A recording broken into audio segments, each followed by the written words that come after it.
Servus, grüß Gott. Welcome back, ladies and gentlemen. It's Fireside with the Colonels. Goeiedag, South Africa. Hooghandit.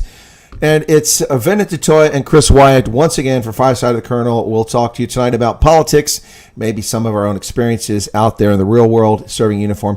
Wynand, how's it going tonight? Good evening, Chris. There at your side, it's still midday. But also to the listeners and the people who have joined in this chat of ours. It's nice to be here again. Nice to have a chat. And I was just thinking of thinkers, you know. You and me never prepare beforehand anything. Not for our conversations. They're always impromptu, extemporaneous. Yeah.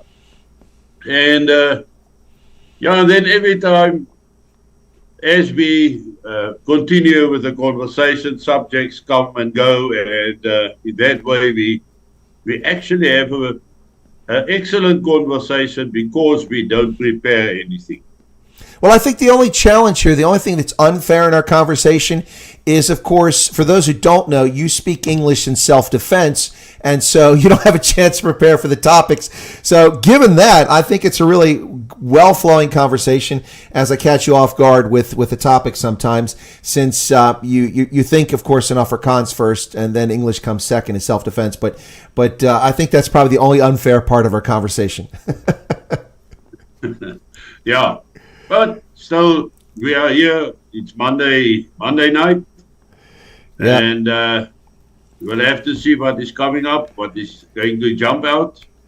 I am, of course, very, very curious about Kamala, which her name has changed from Kamala to Kamala, and she interviews her vice president, and he interviews her, and they don't talk to journalists.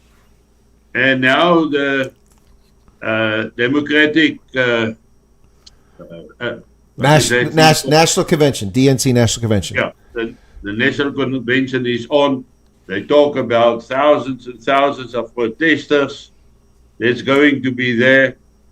What are the chances that they will kick Kamala out and put a new guy in?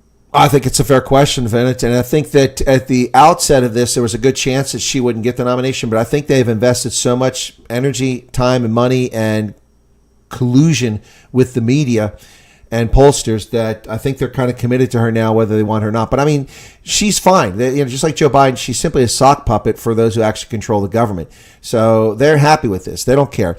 It's fascinating to watch the remake of Kamala Harris, the person who for the past year many people said is a raging alcoholic, a person who 95% of her staffers have fled from her team in her time as vice president, a person who's in 2020, when she ran for office, called Joe Biden a racist in a presidential debate nationally televised repeatedly, not just once, a person whose policies included confiscation of firearms, a person who's called for censorship, a person who clearly has leftist ideas, but they're not really her ideas. She's just a sock puppet. It is interesting to see the, what's the word I'm looking for? Not remake, but what they do with women when they come out, not political candidates, but when they just... I can't think of the word right now. I'm having a senior moment, but it's just they're trying to make her something she's not, and it's working for the moment. But the problem is she can't stand on policies. She came out with a policy announcement this weekend about the economy, and it includes a $6,000 subsidy for anyone who pops out a child. I think that's nonsense. Why should I pay taxes for someone else to produce a child? They want to produce a child, that's on them. That's their responsibility, their personal responsibility to have the resources to have a child, raise a child, not mine. And that's not fair to me or any other person who pays taxes, and I pay a lot of taxes. She also is talking about shutting down businesses and price gouging. There's no price gouging. The reason inflation is the way it is because her and her boss's failed macroeconomic policies, their political cowardice, their fraudulent withdrawal from Afghanistan, which precipitated the Ukraine invasion, and the list goes on, and the price of energy tripling. That's the reason. And now they try to look, things have come down. They haven't come down. Prices still gone up. In the U.S., they're saying that the consumer price index inflation is only 3%. Well, that's 3% higher. it was only 1.6% higher annually when Donald Trump was president. They're going to say, well, that's because of COVID. No, that guns throughout his presidency. Look, this is a dangerous person from the standpoint that she was selected, not elected. Isn't that interesting, Vena? Before you answer, the Democrats spent most of the year and Biden saying Donald Trump is a threat to democracy. He doesn't believe in elections. He led the insurrection. He will steal the office. That's what they said for all year. And then suddenly, the Democrats did a palace coup and pushed Joe Biden out of the campaign after 14.5 million Democratic voters in the 50 states and territories voted for him as their primary candidate. So at least almost 15 million Americans have been defrauded of their vote because she was selected, not elected. Now she'll be elected by delegates. I don't think they're going to push her aside, but if they did, this would be unbelievable. I think the bigger issue here that's not being talked about, we'll get to it shortly, is I want to talk about Tim Walz and stolen valor. But anyway, she's selected, not elected. I think that's the key story, and the media's covering it up. Yeah. No, I was just thinking about that because I'm doing a little bit of a chat tomorrow morning on Kamala, whatever.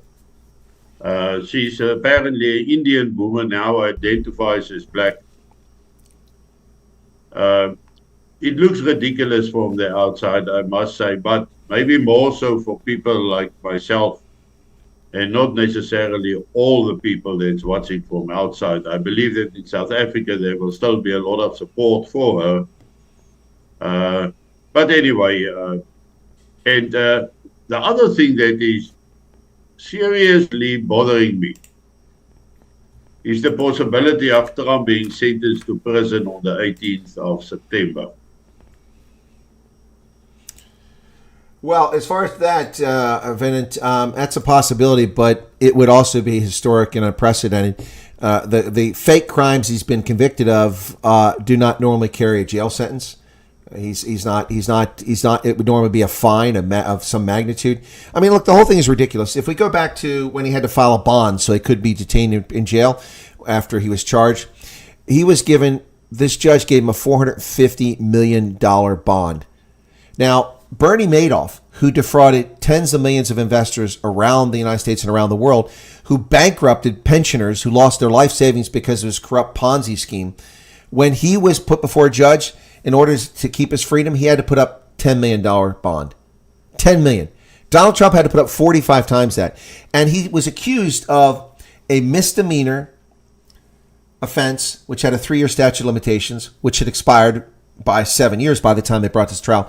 And then that's a state offense in a state court. And he was also accused of committing a federal election violation, which the state had no authority over. It wasn't a state election law. It was a federal election law. Therefore, they cannot prosecute a federal law. They have no authority for that. So the federal government must prosecute that crime. The federal government, even under Joe Biden, refused to prosecute Donald Trump, the Department of Justice, despite the fact they went after him for fake classified documents, all this stuff. They refused to prosecute him for the election violation because we'd already had a federal lawsuit about this against John Edwards when he ran for president about 20 years ago. When John Edwards ran the Democratic primary, he had a lover and she had a child while he was married. But it became very unsavory because his wife had terminal cancer. While she was in the hospital, he was knocking up his girlfriend and paying her. Someone was paying her out of the campaign funds. He didn't do it. So he was taken to court, and the court basically found him not guilty. And that was more egregious than what Trump was accused of with this payoff to Stormy Daniels. So the federal government wouldn't prosecute that crime, and now that statute of limitations is expired. But the state court charged him 34 times because they found 34 instances of things tied to the payment to his lawyer, Michael Cohen. But that's a misdemeanor because it's an accounting error. That's expired. They took a federal law, no authority, a state law expired. They put them together. And here's the most egregious part. This is why it will never survive on appeal. Donald Trump was not afforded the opportunity to defend himself. Let me explain. The prosecutor did not introduce the crime that he was charged with until closing arguments. So he had a whole trial. Here's the evidence. They didn't tell the jury what they're charging with. Here's the evidence. This is what he did here. This is what he did here. This is what he accused him of. And at the end of the trial, he said, but they didn't emphasize this. These things we've accused him of, which are state laws that he broke, the statute of limitations expired. They didn't mention that. So this, plus the violation of federal election law, results in a conspiracy. And a conspiracy is a felony. Therefore, we're asking you to convict Donald Trump of a felony a felony on 34 counts because he conspired to hide the stuff. Now, the problem with that, Wynand, is that in our system, you must produce the evidence and the argument and the charge before closing arguments. Now Donald Trump has no opportunity to present witnesses or evidence to refute the charge that he's just been charged with. It's the whole thing is a kangaroo court. It's absolutely ridiculous. Absolutely ridiculous. I forgot why we got on this, but yeah, okay, that's because he might go. So he's likely to be charged with a huge fine and be banned from doing business in New York for a period of time. If they give him jail time, there are going to be riots in this country. I'll tell you that right now. There's no doubt about it. There will be riots in America if Donald Trump is sent to prison. This country will collapse. Not collapse, as in Civil War, but there is going to be serious trouble. But yes, I'm with you. The fact that this trial was allowed to continue, the fact that these charges were brought, the fact that they were introduced after the trial at the summation, the fact that Donald Trump was denied reasonable defense, the fact that many of his witnesses were denied, the judge wouldn't let the witnesses come forward. All of that shows that this wasn't a real trial and the convictions are not legitimate. The punishment probably won't legitimate. But if this clown tries to put Donald Trump in prison, it's over. The reason why I'm asking, Chris, is that there's an apathy in South Africa concerning the elections in the United States.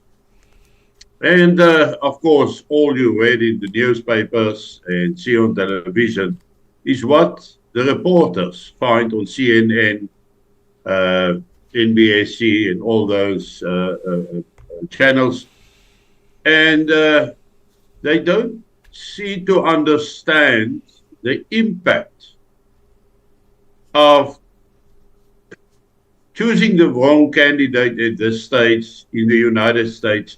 What is in stock for us here in the southern tip of Africa? We think we are far away. The world has become a very small place. And Donald Trump is probably the only person who can turn the process of the downhill process, turn it around, and really put a stop to wokeness that is spreading also in South Africa, and all those other type of stuff that might influence our future as well. And people don't understand that, and it is very important to realize that if we remain on the present course, we will probably end up in a world war, probably even in a nuclear war. And I think that Donald Trump is not going to change it overnight because the Russians has added with the Western people, but I think there will be more willingness to discuss solutions, and they will probably find solutions. The same as in the Middle East at the moment. But whatever decisions is being made and what is executed by the leader of the West, which is the United States, will determine our future in far off South Africa. Well, I agree 100% with you, Wynand. In fact, what happens in America, if we catch the sniffles, the world gets the flu. That's the truth. Whether people like that or not, that's just the reality. That's not an American boasting about America. It's not an American claiming we're the best, the biggest, and brightest. We are, but I'm not claiming that. But the bottom line is that when America catches a cold, the world gets the flu. It really does. So I agree with you 100% but the thing is, they don't care. They don't care what damage they do to this country, let alone the world. I mean, look at what's happened. And here's the thing. Let's make a Senior von Rensburg prediction that Donald Trump wins the election and he survives, doesn't get assassinated, and becomes president in January of 2025. Here's the problem. The carnage, the damage wrought by this corrupt Biden regime in the United States and around the world with their macroeconomic policies, their failed foreign policy, is so grievous that Donald Trump can't fix all of that in 4 years. It'll be impossible. It would be like even if the Democratic Alliance, which is a leftist center political party in South Africa, took over the government in total today at the national level, it would take forever for them to fix the carnage wrought by the ANC's kleptocracy and its racial policies. It's going to take decades to fix the mess. You can make progress and anything is going to look good, and that'll be the thing for Trump. He can begin to turn the tide, But we are going to have to deal with the after effects of the cowardly, lying withdrawal from Afghanistan, the nonsense of allowing the corruption to take place in this government, and then this government simply ceding the ground to the Chinese communists when it comes to security cooperation across Africa. I mean, just today in my news program, I talked about the Chinese warships in Egypt. I talked about the Chinese delivering armored personnel carriers to the Ivory Coast, and I could have done 7 or 8 more stories of what the Chinese have done in security cooperation this week. But I'd have to stretch back a month to find 3 stories about major U.S. security operations or cooperation in Africa. We are ceding the ground everywhere around the planet, economically, politically, socially, and culturally. It is a disaster. The woke nonsense going on in Hollywood is destroying the interest in American social, our Hollywood films, our television shows. Nobody are buying them anymore. They just don't want the stuff anymore because it's woke and people have had enough of it. So it's going to take a long time. And Trump has 4 years. The last 4 years wasn't enough time to turn the tide. And the main problem is that the system reacted violently to Donald Trump. Donald Trump said, I'm going to drain the swamp. And the bureaucrats, the toadies who work in government, who oppose his policies and America's policies, fought against him. They fought hard. They fought back. They delayed. They kept things from, and that's why he tried to reform the civil service, the workforce. They didn't want that because they could be fired for incompetence or for political activity they're doing. And look at the FBI. Look at the Federal Bureau of Incompetence. Look at the Department of Homeland Security. All of these organizations have worked against American interests. Homeland Security has allowed tens of millions of criminal invaders in this country, undermining our social cohesion, our economy, pushing down labor rates. It's unbelievable. This is going to take a long time. That said, the return of Donald Trump can have an immediate impact in financial markets around the world and also in ending conflicts. But we're already almost in a global war now, Wynand. I mean, before I give you a chance to get back in here, look at this. Look in Africa alone. Mozambique, Mali, Burkina Faso, Niger, Somalia, Sudan. There's 6 million people starving in Sudan. Where's the ANC? Silent. Myanmar, Ukraine. We are in Gaza. We are in almost a global war now. And this is all, none of these conflicts, none of them except the Sahel and Somalia were going on when Donald Trump was president. He ended the war against ISIS, obliterated ISIS, ended the war in Iraq, ended the war in Afghanistan. That's what Donald Trump did. And he lowered the tensions with North Korea so that they weren't launching intercontinental ballistic missiles over the Sea of Japan, which is an act of war. That's what Donald Trump accomplished. And the Abraham Accords, peace in the Middle East, with Sudan, with Morocco, with Algeria, with the Emirates. Unbelievable. And in 3 years, it's all gone to shit. Sorry for the foul language. That's what's happened because it's this mess and it's going to take a while to clean up. So I think Trump coming in would be great for the world, but he's got a long road to hoe. But that's why it is important that at least this 4 years of his presidency must show some kind of improvement, of rapid improvement, that the Republicans can continue after Donald Trump is gone, so that they can win the next election again. Even though if Donald Trump is not the president, but at least that some good folks take it forward. Well, you make a very prescient point there, and that's one that people need to pay attention to. It's critical for Trump to win this election, not just for him to stabilize our listing ship. And we're using nautical term. You and I are Army guys, but let's use some Navy terms here. The ship is listing badly to starboard. And in order to right the ship so we don't tip over at ocean, Donald Trump needs to come back. And hopefully he can right us so we're back on an even keel going forward. But it's critical that he get in there so that someone replace him. I don't think J.D. Vance is the guy to replace him. We can come up with a better candidate. But the point is that the Republicans get back-to-back terms when people see things improve. You know, the most amazing thing about the last election, whatever happened in the election, I'm not going to say that because YouTube censorship, but the most amazing thing for me, Wynand, is that people were more prosperous. The average family of 4 had $8,000 more of personal wealth under Trump. First time that had happened in almost 30 years. An increase in personal wealth like that hadn't happened in ages. People were doing well. The social division of this country, the racial separation that was going on under Obama was being healed, and we're going back on a path. We had peace. We had ISIS wiped out. We had the Iraq conflict ended after 15 years. We had Afghanistan conflict ended. Things were going well. Trade was going well. U.S. had this U.S., Canada, Mexico trade deal, which was better than NAFTA, and things were improving. We still had a lot of deficit spending. There were still problems, but things were improving. People's lives were better. And 81 million people traded that in for this garbage. I mean, that's the most amazing thing. People voting against their best interests.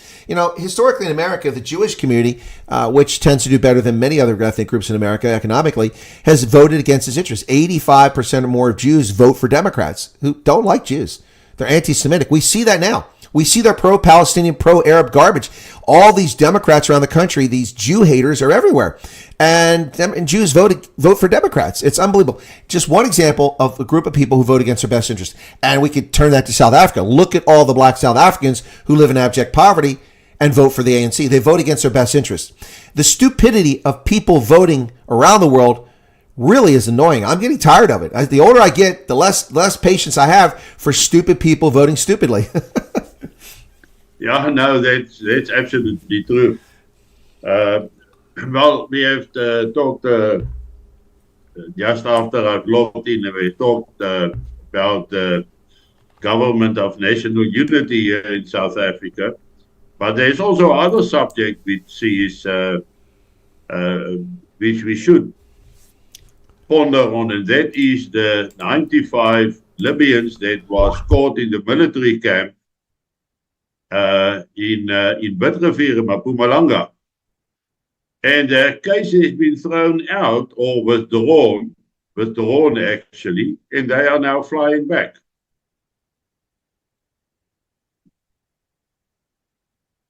Sorry about that. I was responding to the chat there because some people are experiencing buffering.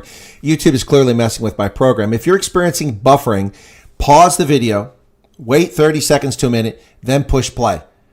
You won't be live, but you'll be near real time, and you'll be able to listen to the program. Yeah, no, I saw that, and I reported on it, and then I was attacked because I posted on Twitter, and I also did a video on it, and I was attacked saying, well, this is a legitimate company. That I don't care if it's a legitimate company.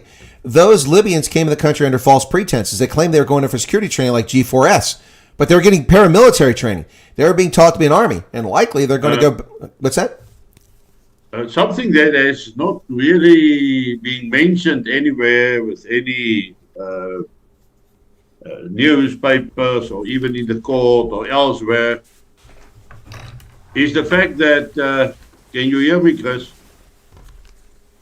Say again, I didn't hear the last part. Is the fact that what? I forgot to put my shirt on. A fact that has been widely being ignored in South Africa is the fact that this group of Libyans was being received by a SADF general on the airport. Well, I think you made a good point in that. Sorry, my hat's not going to fit quite right with these earphones on, but that's it. There you go. But no, I think that's a good point you've made, is that has not been highlighted. I also talked about that. That is something that needs to be investigated by the government. Why is a South African general meeting with Libyans who are going for security training? Like I said, they said on their visa applications this was security training. So to me and to you, I imagine the same thing. When you talk about security training, you're talking about what we do for G4S to defend property, defend installations. You're not talking about learning how to do low crawling through barbed wire, how to throw grenades, how to do infantry tactics. That's not security training. That is paramilitary training. And trench clearing. And what clearing? Trench clearing. A trenchman, een loopgraaf in Afrikaans. Okay, gotcha. Yeah, no, it's the fact that a South African general showed up there says all you need to know. I mean, it's like the Lady R. Come on, man. This is clearly a cover-up. Same thing here. I mean, if there was no South African general ever showed up there, then, if in fact, okay, here, let's put this in another context. Let's say that the training was going on at this camp in Mpumalanga, and a general who is from Mpumalanga went home to visit people on the weekend, and somebody said, hey, you should meet these Libyans over here. And he's an ANC member, so he went over to meet him. Maybe you could say there's nothing untoward there. But clearly what's going on here is that this general showed up to meet them there at this camp. The South Africans are involved. At the airport. At the airport. You're right. It's at the airport. It was at the airport. Yeah. Clearly, this is an attempt by the ANC to destabilize the government of Libya. That's my view. What do you think? I don't know what to think about it, actually, Chris, to be honest, except that the military was involved. The police who raided the camp wasn't aware of the military arrangement on senior level, probably. That's why the case has died a quiet death, and we are not going to hear a lot about it anymore. And I agree that the camp was legal. They were registered and everything that goes on. But the question is, what was that Libya doing in South Africa over during the elections? Because they arrived here in April already. And was they supposed to be for a sort of a third force, or have they been trained with the purpose of becoming part of somebody's personal type of army, like Lesotho's 8,000 special policemen that he has trained?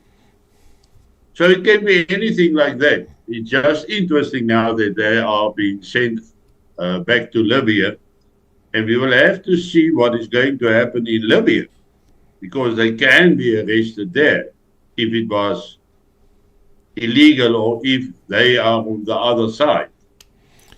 Well, there are a lot of information gaps here, as you're alluding to. We just don't know. And I was criticized because I did this story and I was told, well, it's a legitimate business, a legitimate camp, and Afrikaners use it. It really isn't Jermaine who uses it. That doesn't mean there isn't something untoward going on. Their activities were untoward. They came in the country in a false premise. They were getting training that they weren't supposed to be getting training. The training to me is military or paramilitary training to train a guerrilla group to overthrow a government. That's my view. Whether there's a South African angle to it or not, I don't know. There's too much information we don't have. But my supposition, my analysis is that they were coming here to get training to go back to overthrow or to be part of a thorn in opposition against the existing government in Libya. I'm not surprised by that. There's a thing in the text here real quick, Vane. It says, please message Vane that General Meiring is not doing well. Also, of note, Jan Breitenbach, Colonel Jan Breitenbach passed away recently too. Is that correct? Yes, already a while ago. And but that's the time.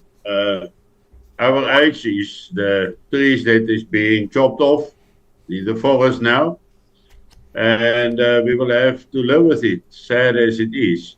But who did that guy say is sick? General Meiring. Oh, George Meiring, yes. I know that he was in hospital, maybe still is.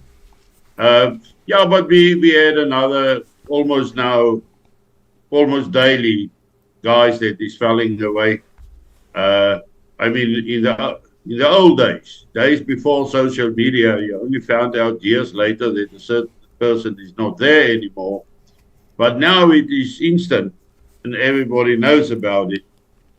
A Sergeant Major, Pat Grammer, who is also a famous guy in his own way. He was part of us as well. And he passed away last night at 8:30. And yeah, sad, but it happened, yeah.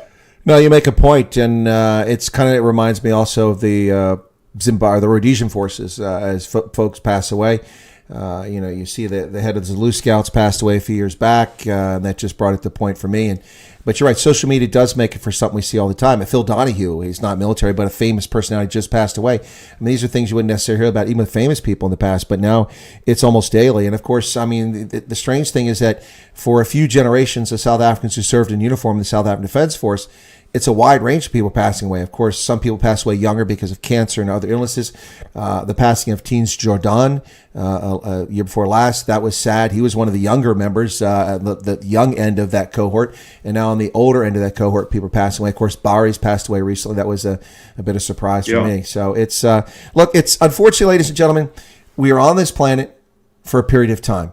What you make of your existence on this time is what matters. What contribution you make, what contribution you don't make is what matters in life. And you really need to make the most of this life. Be the best person you can. Make the biggest contribution you can. If you've got a family, raise your kids to be respectful, responsible people and improve life. That's all you can do. And then one day we'll pass from the stage and hopefully people remember us. Maybe they will, maybe they won't. I mean, last night I was watching a special about the Anasazi. The Anasazi, of course, a group of Native Americans who built this incredible complex in the desert out in southwest United States in the Four Corners region of Utah, Arizona, New Mexico, Colorado. And they existed for centuries, and then they just up and gone during the little ice age. And there was not enough rain, so they left. And nobody remembered them. They were forgotten about for centuries. And that's a whole culture. So the best we can do is hope we leave an impression on people and they remember us after we're gone and make the world a better place. What do you think? You know, the day during Barry's memorial service, everybody, of course, was, you know, you hear the good stories, etc., of a person and how well he did, and how kind man he was, etc., etc. And then one guy stood there in front and said, listen, we should say it to each other while we are alive and not wait until the funeral. We should say it on a more regular basis. How much you appreciate another person. Even if you differ in opinion. You may differ in opinion, but they don't give the right to keep quiet or silent, and then when it's too late, you tell everybody else what a good man it was. Well, in that vein, let me say right now, Wynand Toit, I appreciate you. I respect you. I enjoy your company, and I consider you a friend. I hope it's reciprocal, and I appreciate what you've done in your life. I think you're an amazing person who's done some incredible things as a farmer, as an author, as a soldier, and I enjoy having got to meet you. So let me say that now while you're alive and breathing. Yeah. But I just remember now, we did it the previous time as well. Yeah, but it wasn't quite as flowing and generous as that. That was a little more sappy than the last time. Yeah. No, but you're right. People need to do that. I mean, that's in uniform. We do that when people are alive. We decorate people for great performance or heroism or things like that, and then hopefully they remember it. But once we step away from uniform, people just kind of forget that. You know, it's they forget to remember to appreciate people. There's a couple things in chat we need to address. Let me get to one of them real quick. Earl Vitamin said, if there were security trainees, why could this not have been South Africans being trained with all the unemployment? Let me be specific about that. South Africa provides services, and anybody can purchase those services. So if you have a security company, they could train people from around the world to make money.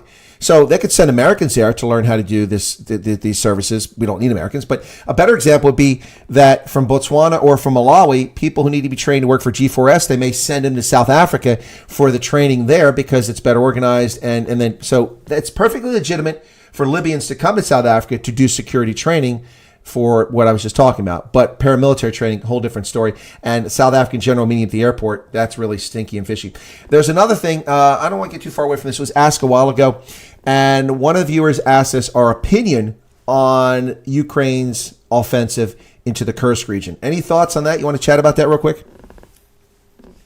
Yeah, you know, first of all, we must look at what was the reasons behind it. Why did they do it? Because it made no sense in taking away people from the already thinning defensive line in the east of Ukraine, in Donetsk, Luhansk, and those places.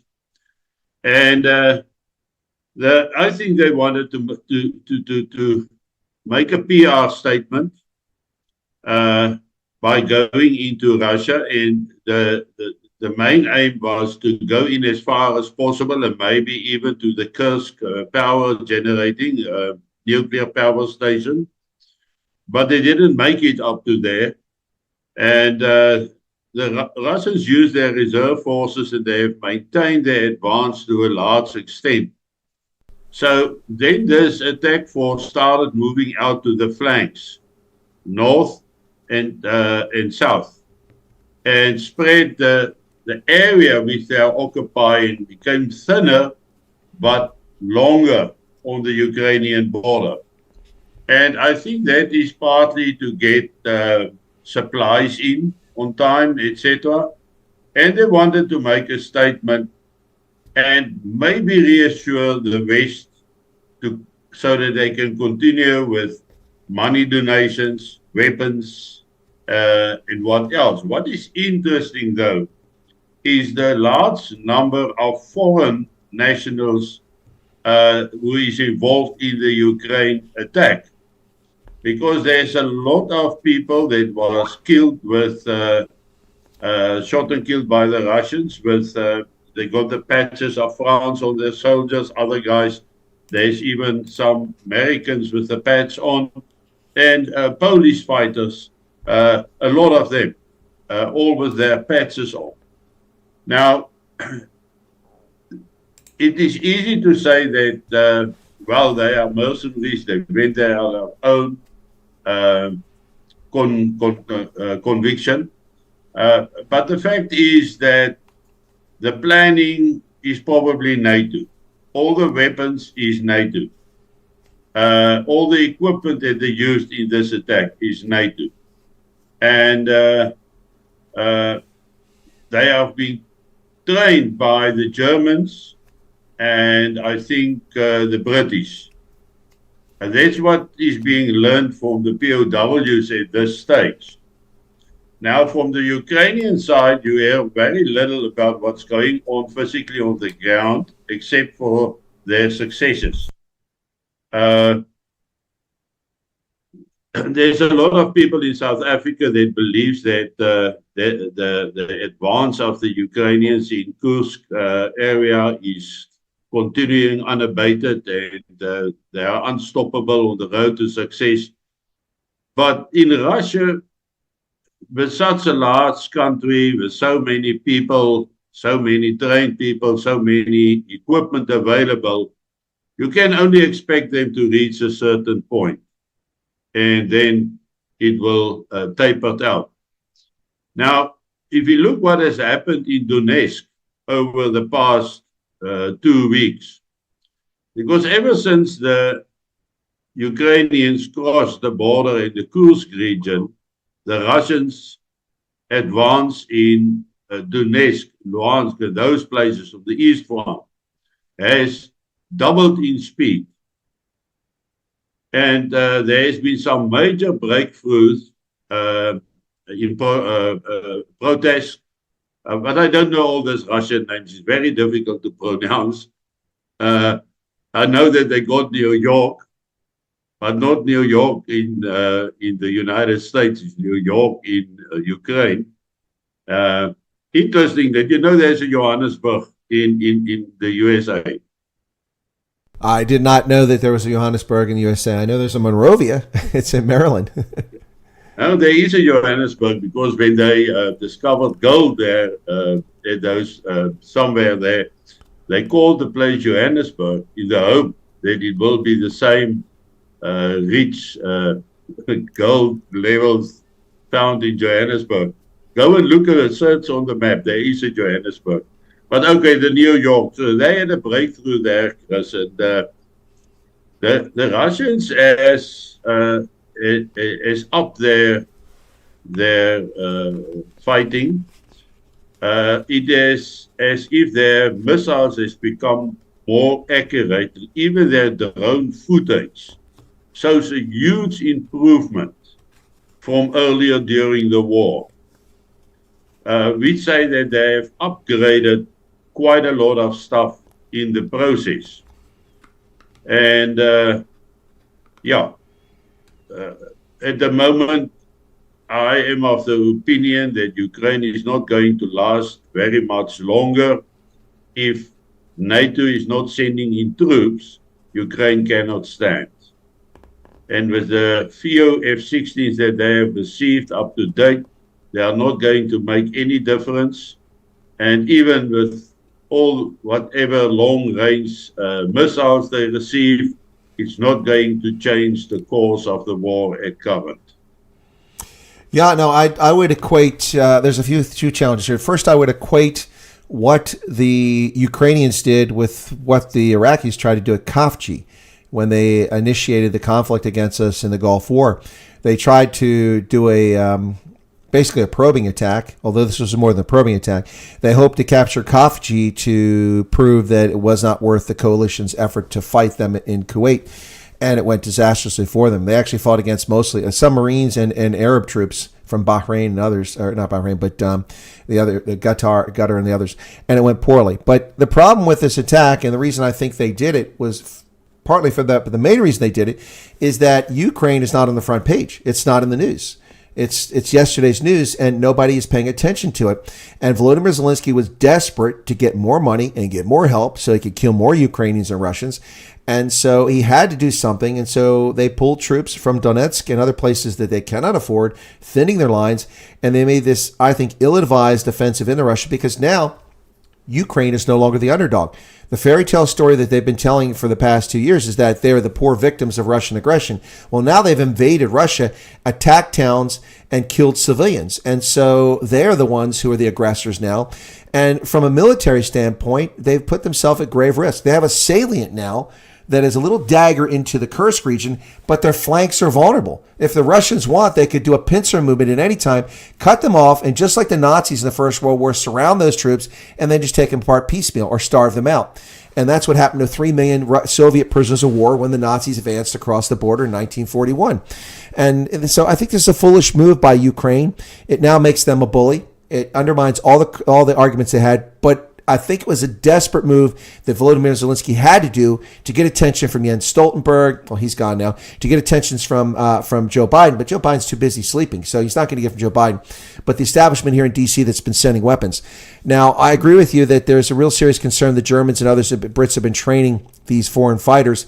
They're not NATO troops, so they're not going to send NATO troops in. But my biggest issue with all of this is the use of NATO, which we've never authorized as the citizens who are part of NATO, from the European countries and from the United States. We never authorized NATO to support Ukraine, to send our weapons, our artillery, and all our resources to fight a war, to kill people. We didn't authorize that. We don't believe in that. Very few people actually support that. The idiots that run around with the little Ukrainian flags were just part of the rah-rah crowd because it was the thing to do. Just like in 1985, we are the world, we are the children. Suddenly everybody was the children. None of them ever gave a penny to starving Africans before, but because all the pop stars were doing it, it was the cool thing to do. Well, all the cool kids in the press said if you didn't support Ukraine, you were a fascist. Well, I didn't buy into that. I'm not anti-Ukraine, but I'm certainly anti-Volodymyr Zelensky.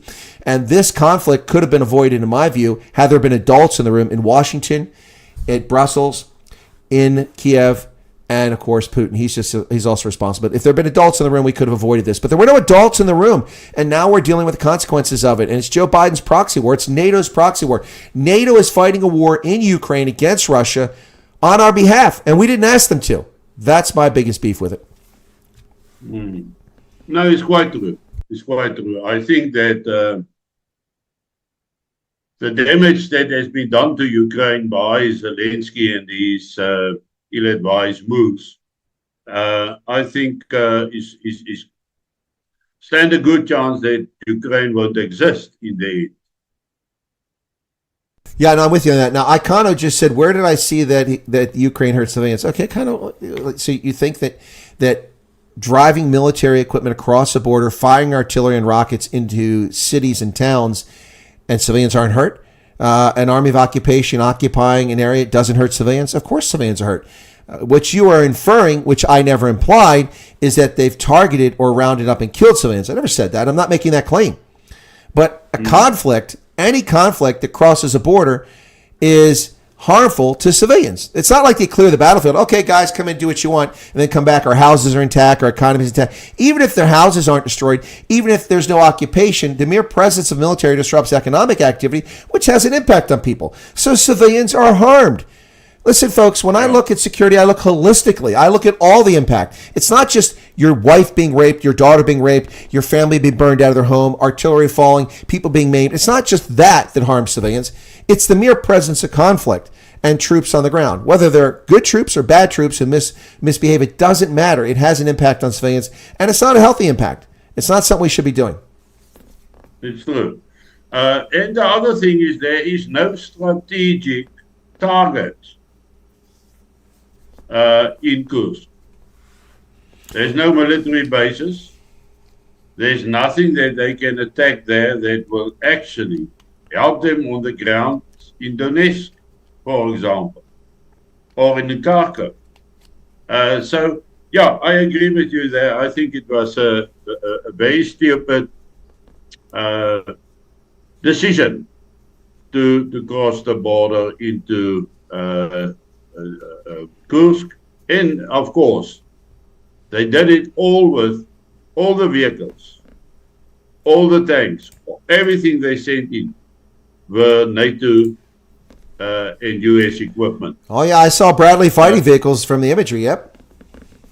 Now, you know, there's always been a thing about the German tank again in Kursk. Since 80 years later, German tanks are again on the ground. And German generals analyzing the Kursk battle. That's the funny thing. And that is infuriating the Russians.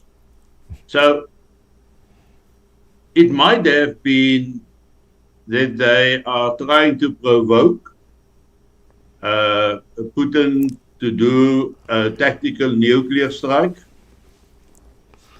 And if he do it, then they got the right to retaliate nuclear. Oh, let's hope not. Let's hope not. Yeah.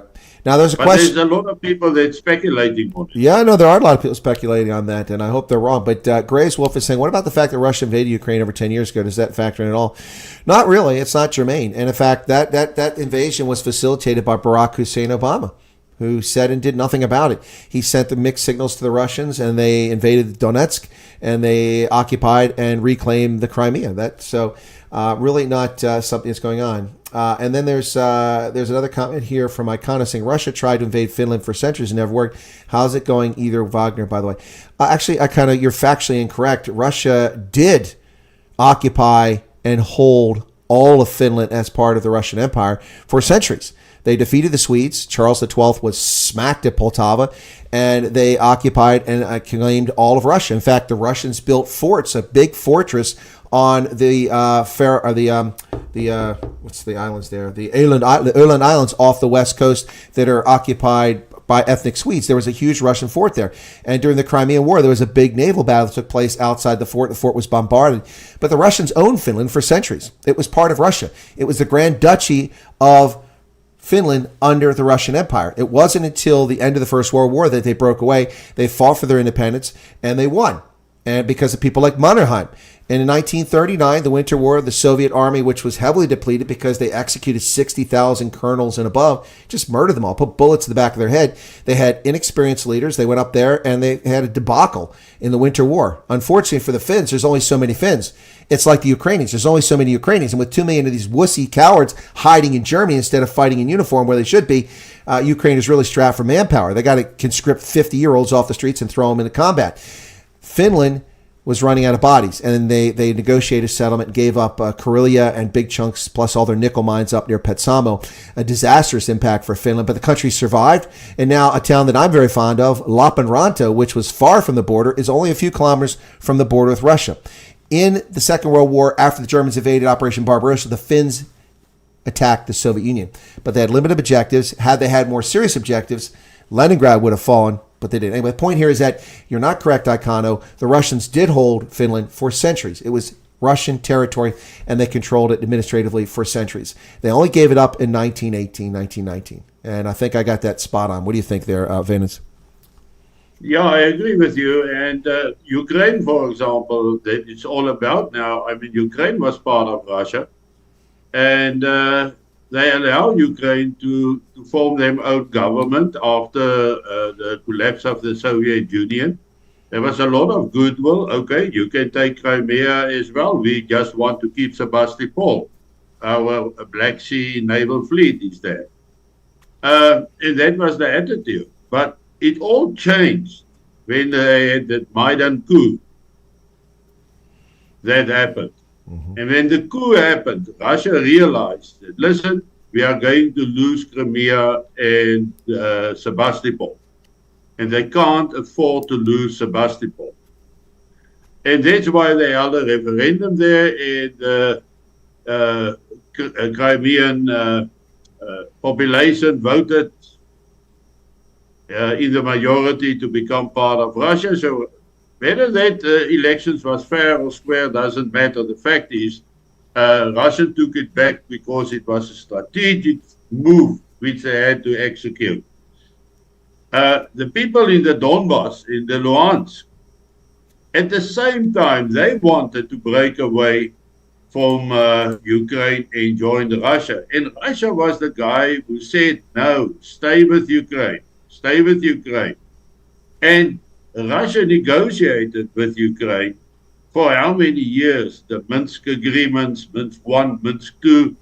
And Angela Merkel said it plain outright. She said the only reason why they had the Minsk agreement signed was to give Ukraine enough time to build up these forces so that they can attack Russia.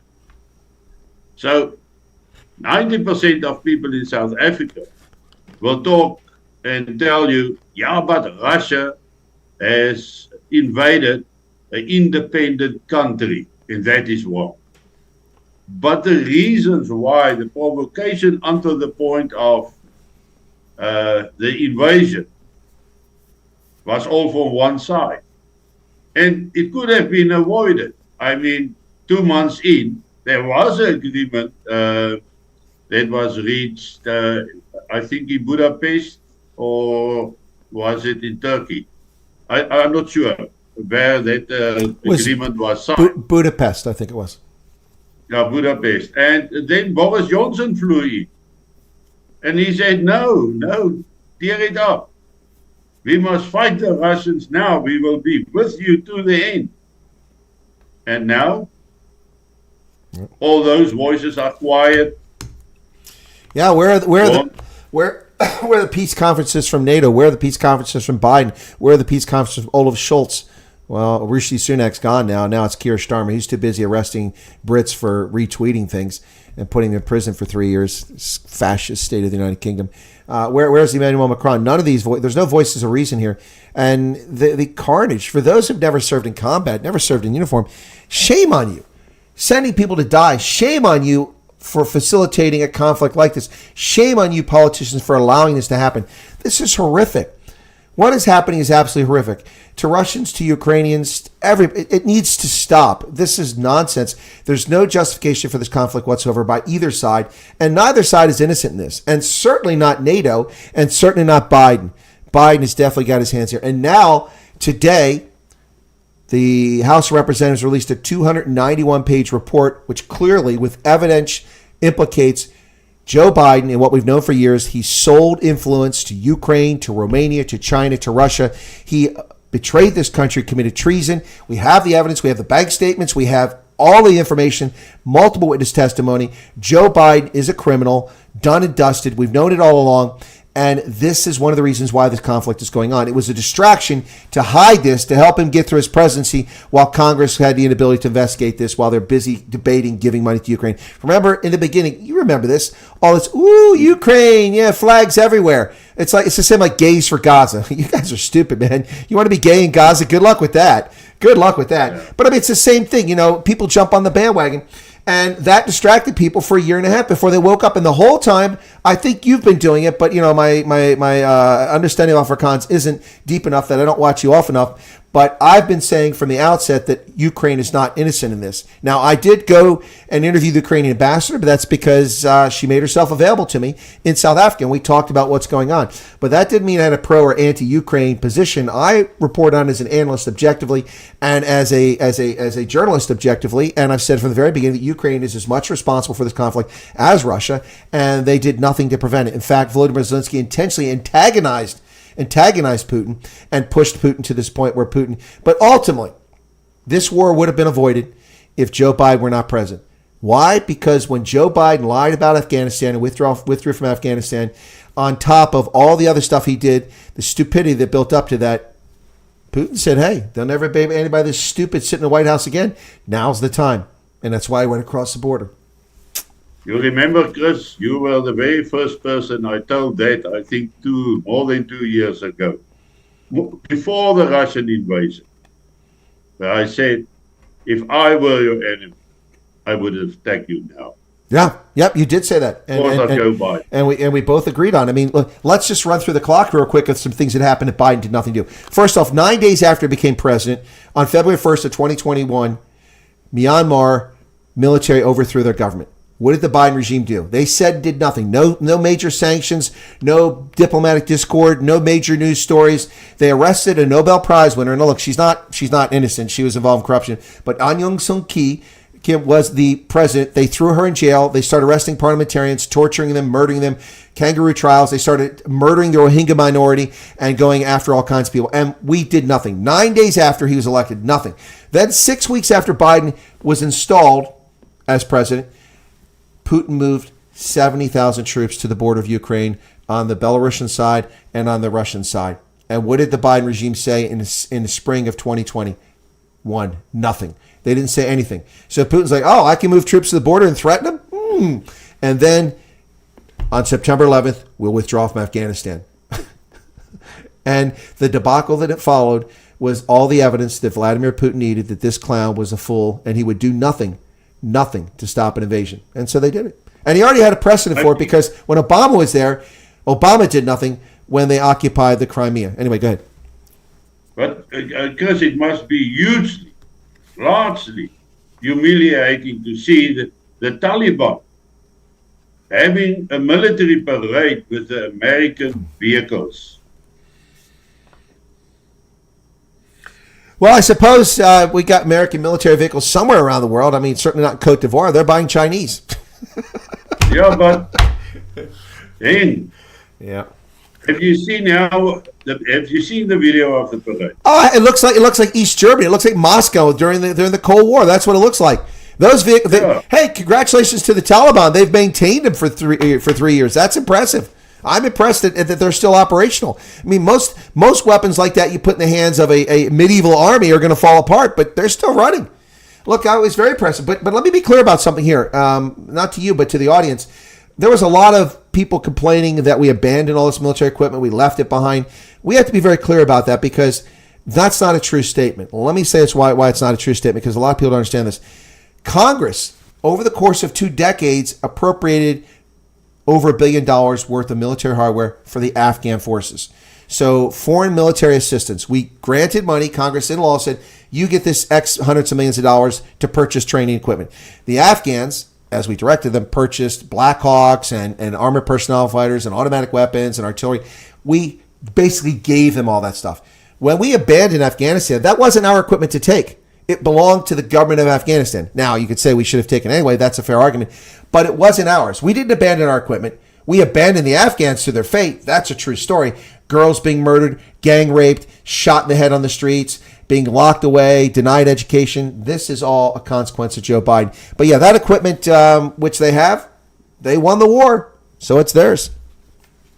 Yeah, but I remember Joe Biden saying in a speech that he can 100% guarantee that the Afghan government can handle the situation.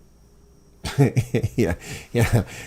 Well, we all know that Joe's not all there. And they fall even before the last Americans left. Exactly. The guy was over. I mean, they're surrounded by Taliban at the airport. That's how they're able to use suicide bombers going up there and killing people. It was insane. But I mean, the thing that's the most embarrassing for me in all of this, Wynand, is C-17s with young men clinging to the wheels, falling thousands of feet to their death. It's unbelievable. People are so desperate to get out of there. You know, when I was a student at the military academy many years ago, I think it was 1979, 1980, and 81, those 3 years. Of course, we had an in-depth look at the World Vietnam situation as well. And even I felt the pain as I watched those last people on the rooftop of the embassy being lifted off, and then helicopters being pushed off the ships to make space for people to get them out. And when you see the C-17 lifting up from Afghanistan and those people that hanging onto the wheels that you've been talking about, I got very much the same feeling.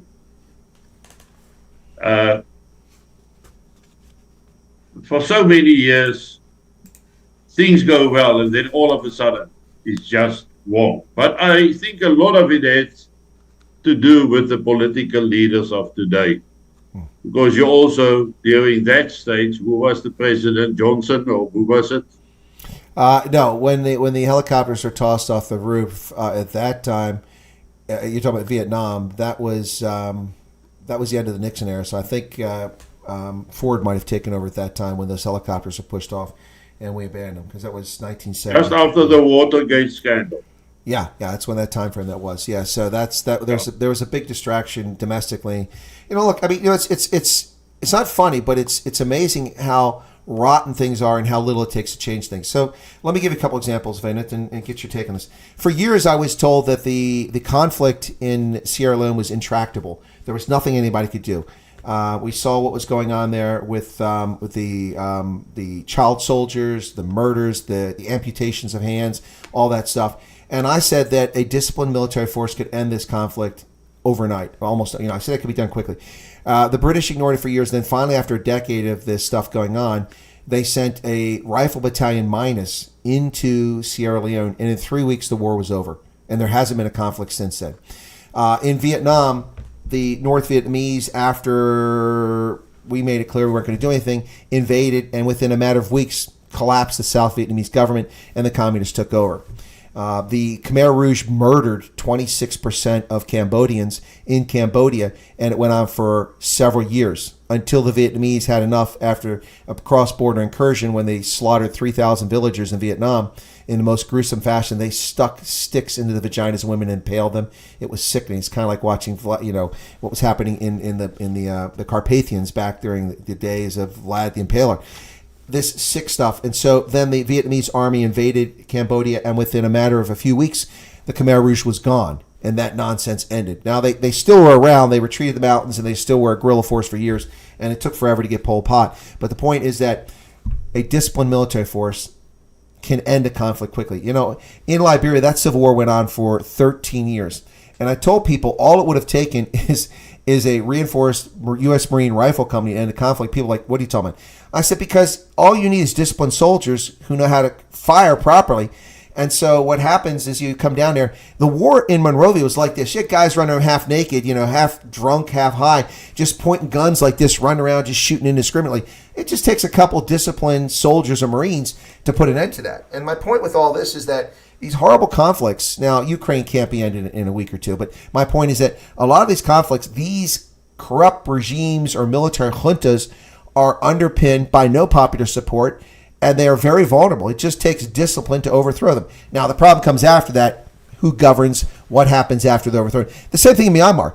If a foreign military force went into Burma, Myanmar, right now, that military junta would be gone in a matter of days.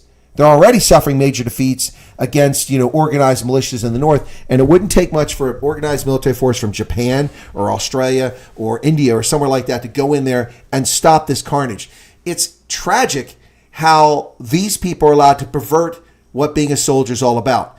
When I was in Africa, people a little nervous someplace. I walk around in fatigues and like, oh, what's wrong? Well, I mean, I don't like the military. I don't like soldiers. And I said, why? Well, because they commit crimes, atrocities, murders, rapes. I said, those aren't soldiers. Those are thugs in uniform. Soldiers protect people and property and restore order. That's their role. They serve with honor and discipline and distinction. And that's what a soldier does. But these militaries that are doing these things are not soldiers. They're just thugs with guns, and they're very vulnerable to being overthrown. Any thoughts?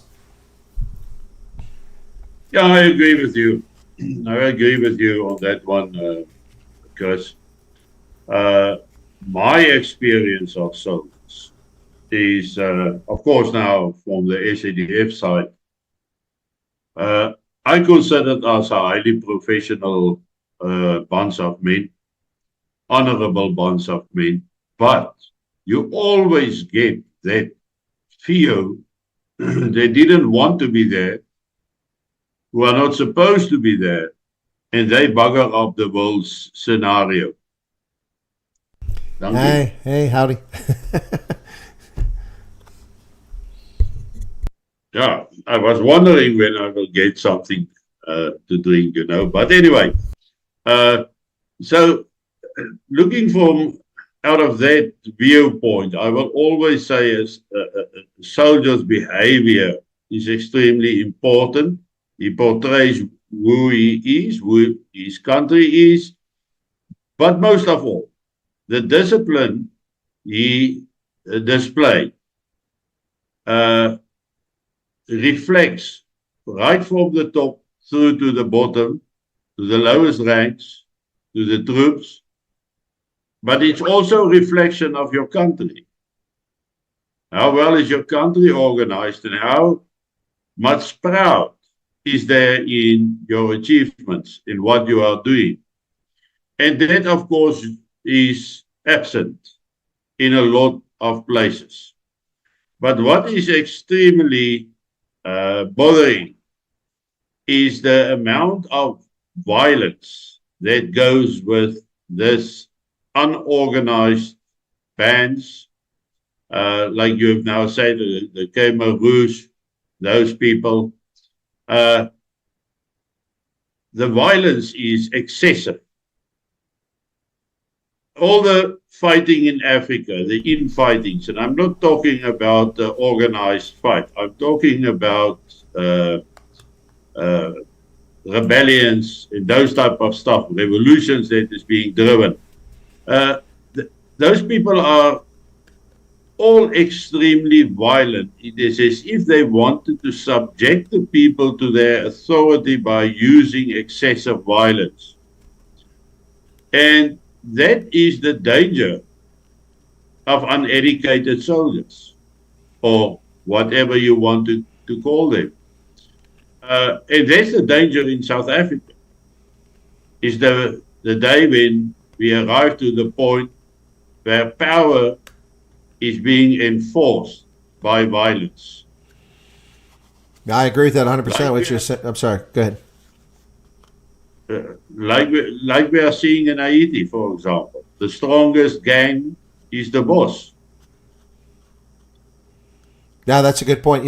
In Sierra Leone, it was particularly egregious. The rough under Foday Sanko, the United Revolutionary Front, the brutality of what they did. What we've seen in northern Mozambique, Cabo Delgado province, with people with wheelie bins hacking apart the bodies of the people they've just murdered into pieces, and then smiling and laughing about it. It's sick. It's inhumane, and that's what they've done to people. The violence perpetrated on women in these conflicts. Look, and people, they don't even pay attention to what's going on. So if we look at what happened in Bosnia, Herzegovina, when the Serbs ran these rape camps, they would capture women and little girls, put them in houses, and they would rape them. There were 50,000 illegitimate children born as a consequence of rape in Bosnia Herzegovina in 1992 and 93 alone. 50,000. Those children today are still shunned in society. It's so wrong. It's morally bankrupt. And those women, many of them have suffered horrible. Some committed suicide. Others have never been able to remarry. Their spouses were butchered and murdered. It's horrific. This is not what soldiers do. These are what thugs do. And it is what bothers me about this event. It's just how easily people descend to this sort of bestial behavior. It's horrible. Animals treat each other better than this. I mean, it's really sad, and it's particularly prevalent in Africa. I mean, it's all over the continent, and it's to this very day what's happening. It doesn't change. We're hearing about gang rapes and forced prostitution in the Congo, in Sudan, in the Sahel, and particularly in countries, Muslim countries, where big rape could get you to be murdered because you've committed a crime because you were raped. You get stoned to death for having been raped. This is frightening. And this is why we need adults in the room. We need genuine leaders. And that's why we need people like Trump to come back to restore some degree of order and normalcy to this planet, because we're really descending into a dark place as a planet. You use the correct term there. I use the word violence. I actually mean the brutality that is accompanying the violence. That is the terrifying aspect of indisciplined people that there's hardly no control over them, and when they got a gun in their hand, They are the boss. They are the strongest. They can do what they want. And you said it, especially in Africa and in the very far east. I think it can be very much the same. But then the living standards is about the same. Education levels are very low. And people don't appreciate life.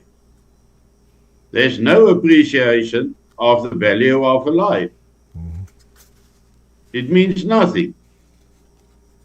Yeah, it's a depressing subject, Chris. No, it is, and it's savage. But I mean, look, we all should have learned these lessons long ago. The Congo crisis should have shown this to everybody. What happened in the Congo when Patrice Lumumba sent his uneducated army into land in Katanga. They landed in the wrong place, and they butchered thousands of villagers who were loyal to the government. They weren't King Tangies. They weren't in rebellion. They just raped and gang raped and murdered and beheaded all these people and sliced them up and burned their bodies. It was horrible. And this was a consequence of the Belgians and their poor training of the military and their officers being exclusively Belgium. And then they were dismissed from the army. And then they just sent these idiots out. And the carnage it's a sad history. And what gets me is people who willfully refuse to acknowledge the violent history that's going on. All they want to focus on is, like in South Africa, apartheid. Apartheid was morally wrong, but we're not talking about apartheid. We're talking about the butchering of people. I mean, and I haven't even gone into what they did to Christian missionaries in the Kivus. They raped and then burned alive these nuns, and then others that they didn't burn alive, they put them in refrigerators and ate them. They were cannibal. It's sick what happened there. And the reason that Katanga and the Kivus come to mind and the Belgian Congo crisis is that one of my viewers was born there. Well, two of my viewers, Nigel is there, and Eric are both born in the Belgian Congo. He lived in Stanleyville, which is now Kinshasa, and she lived in Katanga, and her family knew Moises Chombe. And that's the only reason that she's alive today is that when it all went to crap, Moises Chombe made sure that her family got out of Katanga and fled to South Africa. But how quickly all of that just went crap because of no education, no proper training, no indoctrination in the rule of law, no respect for human rights. And that's what we need. And that's the danger of putting guns in the hands of thugs. It's just one spark. Yep. That's all it takes. To set that off.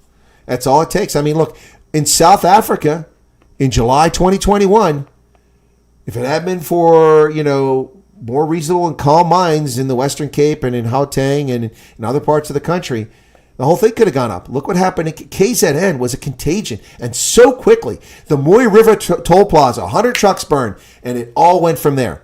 It all went from there. And they attacked radio stations and ransacked their broadcasting equipment. They attacked a crematorium. Who attacks a crematorium? What are you going to steal from a crematorium? The oven?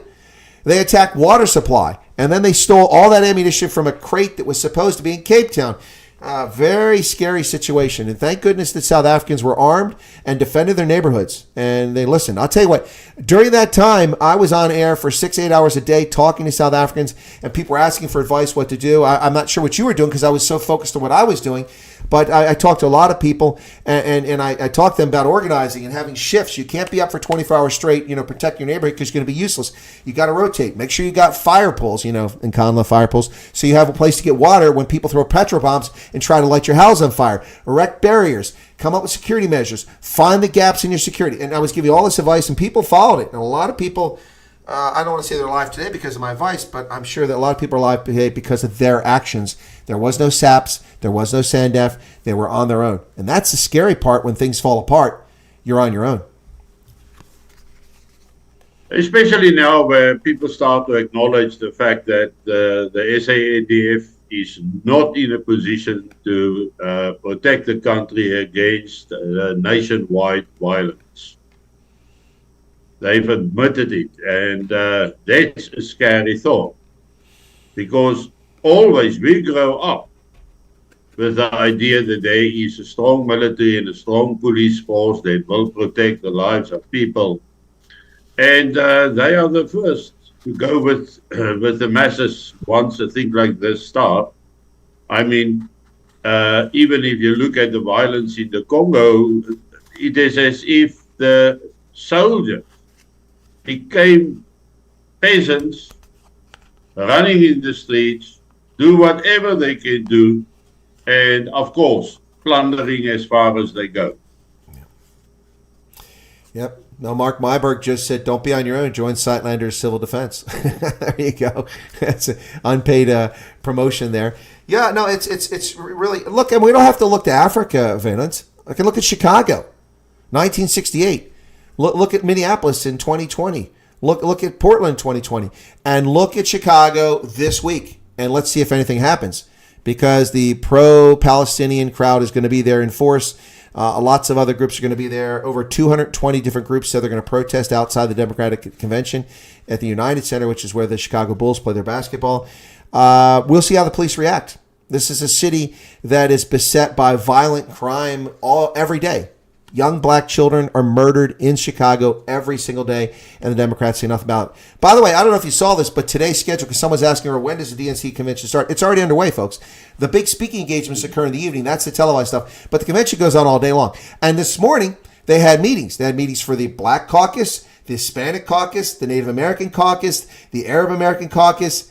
Nothing for Jews or for whites, but they had it for all these other groups. The Democratic Party is an exclusionary party. It's a racist party based on lunatic policies. If you don't believe me, look at their agenda.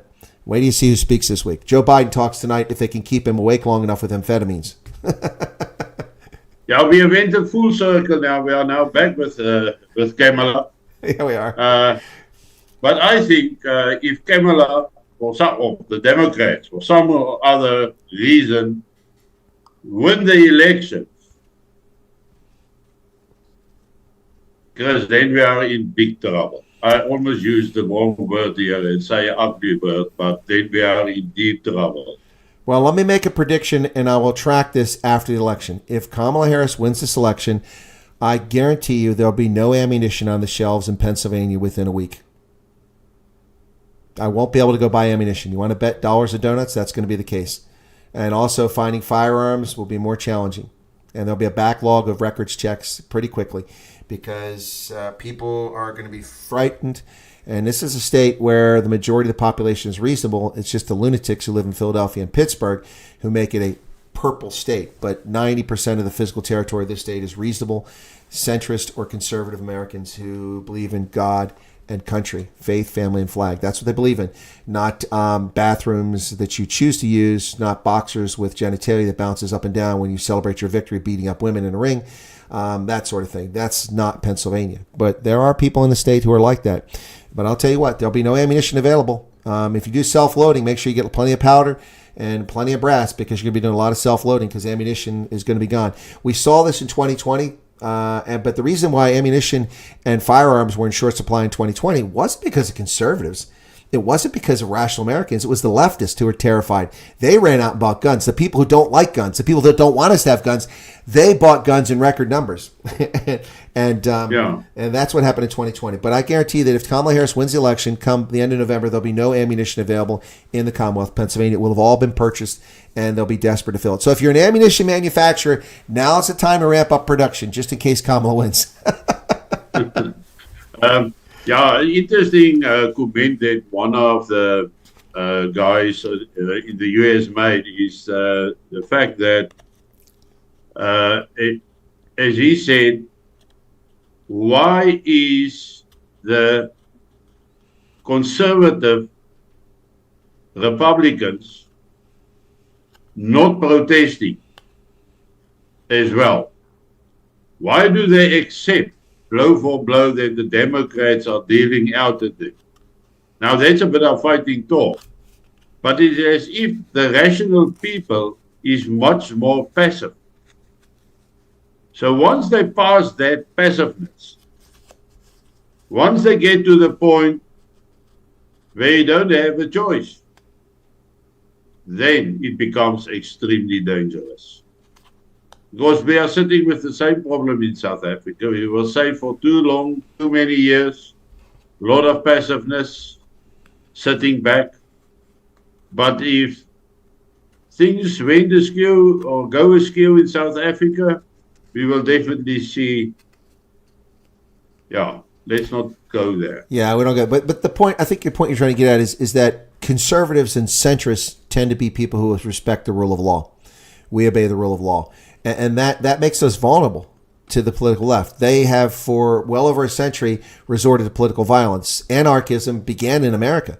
The original anarchists were here, and they would bomb places, and we started dealing with that nonsense at the late 19th century and the early part of the 20th century. And domestic terrorism, we started seeing it in the United States early on. And then these people, unions and these groups, and now there's even more of them because of social media, who can form en masse immediately, they resort to violence instantaneously. They seem to have no fear of prosecution, no compunction. I would say that under the Biden-Harris regime, that they have no fear of arrest. I mean, we look at a situation where a man was protesting against an abortion clinic with his son, and a pro-abortion protester started punching his little kid, who was like 12 years old, punching him, and the guy intervened. Then the feds, the FBI, raided. Why would the FBI be there? Because there's a federal law that you can't impede abortions. That's a stupid law. He's on a public street. But anyway, so the FBI showed up with dozens of agents on a Sunday. He has like 12 children, this guy, and arrested him and did a perp walk in front of his children, who were in tears. They was led away to prison. They gave him no bail and kept him locked up over the weekend because they picked him on a Friday. Whereas the person who actually committed the physical assault was allowed to turn himself in the next week and was never prosecuted for the crime. Eventually, the case was dropped against the person of faith, who was a Catholic, but it was a message of intimidation, and he was booked like a common criminal.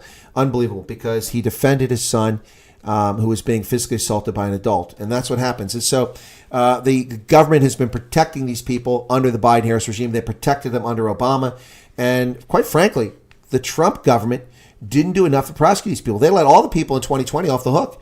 There are no prosecutions for people declared in Capitol Hill Autonomous Zone in Seattle. They invaded a federal courthouse. They occupied it. They blocked off a section of the city of Seattle and called it the Capitol Hill Autonomous Zone. That is the very definition of insurrection. They declared their own republic within the confines of the United States, and the Trump government did nothing. So they're all to blame. They all let this go on. The Brits now are arresting people for retweeting things. Meanwhile, armed Islamic fanatics are marching through the streets with pangas and sticks and beating up white people just because they see white people, whatever their faith is, on the streets. The media doesn't cover it. We've seen the videos all over Twitter because it's the only free place where you can see this stuff. And we are getting nothing done about it. So they arrest hundreds of people and call them all right-wingers because of what's going on. They also lie about what's happening. They burned mosques down. They did this. That's simply not factually true in many cases. But that's a narrative, and that's what they get away with. We need to get these leftists out of office and behind bars where they belong. Yeah. I picked up another thing this morning in an article or a news piece, actually, about how many churches in Germany caught fire, unexplicable, and burned down. Yep. Apart from the fact that it is historical buildings, they resemble Christianity. So they are being burned down. So we got an attack on Christianity as well. And the governments, as you said, arrest the people that's actually protesting against the illegal immigrants who is violently assaulting their fellow citizens. Yeah. It is as if Britain has lost their right to the country, and it's all being given over to the Muslims. No, it's exactly what's happening, and dozens of churches have been torched in France. The press isn't covering that. Churches in Germany, also a smaller number of churches have been attacked in the UK, not burned down, but attacked. Meanwhile, the lies being perpetrated about mosque being attacked. One mosque was attacked because violent offenders went in there and people attacked it. But they claim that multiple mosques have been attacked around the country. It's out of control, and it is a religious conflict. And these governments are facilitating this, the invasion of our countries.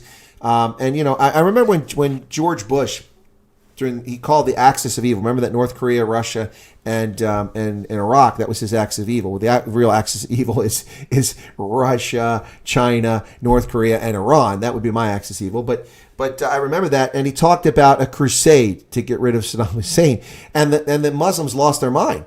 Oh, crusade! Look at this. They're going to invade the whole. They're going to invade all of it. No, that's no. No, the Crusades, for those who don't know history, were an effort to restore lands conquered by Muslims and forcibly converted or murdered those who were there to Islam, reconquering them, recapturing them for Christianity. You see, Jerusalem was a holy city for Christianity long before the existence of Islam. Christianity came along a long time before Islam did, and Judaism predates both those religions. People forget that Islam has only been around for about 1,400 years, from about the year 622 or thereabouts in the Arabian Peninsula. That's when it sprang about. That's a full 600 years after the death of Jesus Christ, or the birth of Jesus Christ. So, a crusade... that was not a terrible thing. That was simply a statement of, restoring things. But the bottom line here is that the media and historians constantly play this game about how Muslims are being attacked by Christians when it's quite the opposite. Christians are being slaughtered in northern Nigeria by Muslims by the thousands over the past several years, and virtually no media coverage of it. I'm not trying to incite a thing against Muslims. I have no objection to the faith of Islam. Some of my viewers do. I've lived in Muslim countries. I have respect for people of faith. Who are well behaved, and in my experience has been the overwhelming majority of those people are people of faith who are well behaved. But there is an element in that religion that has a really twisted view of the world, and they're the ones that are jeopardizing public safety, and they're the ones attacking people, and they're the ones invading countries and demanding things. And in Germany this week they're demanding Sharia law. In Germany, Sharia law. Seriously, the land of Hansel and Gretel? I don't think so. No thanks. Yeah. No, Chris, I think we have covered a nice, nice range, a nice range of topics. Yes. Anyway, all right. Well, that's folks. We do these periodically. I'm not sure when we'll do the next one. We'll talk. The last one was a month ago, and Wynand is a busy guy, as am I. But here you have it. Thanks for. Oh, there's Rob McGibbsey just popped in here. Rather better late than never, Rob. Good to see you pop in there. But thanks for tuning in. Wynand, any final thoughts before we wrap it up? The world is at a very, very dangerous, or is a very, very dangerous place right now. I found a lot of people that thinks that because the elections in South Africa is now over, there's a government of national unity, and there's relative quiet in the political arena at the present moment in South Africa. It seems as if stuff goes fairly well. But as we have talked tonight, it just took a miniature incident to reignite and put us back in 21. And we must never be ignorant when things become quiet, because this may be just the time that some gangsters are planning to do exactly what you don't expect or that you don't want. So we have covered a lot of subjects. Thank you for that, Chris. I think it was well. You've answered some questions that I had about the United States, the elections, etc. We haven't talked a lot about the Middle East, but I'm not too keen on the subject at this stage. I know too little about what is really going on behind the scenes. Everybody is waiting for Iran to do the massive attack. I don't know whether it's a thought, an idea that's being spread so that a preemptive strike can be done or executed. But I think people must be aware. It doesn't matter where you are living in the world. Whatever happened elsewhere in Europe, in the Middle East, and the United States, or even in China, will have an influence on our lives here in South Africa. Thanks. You're very welcome, Wynand. I think you hit it spot on. The events around the world do affect South Africa. Whether South Africa is a major important country or not isn't germane. The reality is that it's a global system, and you're going to be affected by it wherever it's happening. There was one comment here in chat before we run off. Akana said something about you can't condemn Netanyahu while Trump droned Iran's highest commander. Both did provocations. No, Netanyahu had no provocation. The terrorist attack and butchering of 1,200 people, including Christians, Muslims, Buddhists, and Jews, that occurred on October 7th was an unprovoked invasion of Israel. And under international law and the law of land warfare, Israel had every right to defend itself, including under the United Nations Charter, and it did so with an attack. You can question the proportionality and the approach the Israelis have taken, those legitimate questions, but defending their country, there's no question whatsoever. And they didn't need to attack on October 7th to do it. Hamas has been firing rockets and missiles and artillery into Israel for 15 years or more, and these are provocations and acts of war. If it wasn't for the Iron Dome system, there would be thousands of dead Israelis and carnage, but thankfully that has not happened. And the second thing here is, as far as Donald Trump provocation at the execution, the taking out of Soleimani, you can argue it's a provocation, but the carnage that he was causing in the Middle East and the number of Americans dying as a consequence of his actions wasn't a provocation. It was a retaliation against the person doing it. And you'll notice that the number of Americans dying as a consequence of Iran's terrorist actions has dropped precipitously since the death of Soleimani, who was the genius behind all that stuff. Anyway, my thanks to Wynand du Toit. I enjoyed the conversation as always. This is Fireside with the Colonels, and from central Pennsylvania and from Uppington in the Northern Cape of South Africa. It's Wynand and Chris, and we're going to say goodbye right here, and we'll catch you guys next time on Fireside. Cheers, Wynand. Cheers, Chris. Cheers, listeners. All right. Bye, everybody. Okay, bye-bye.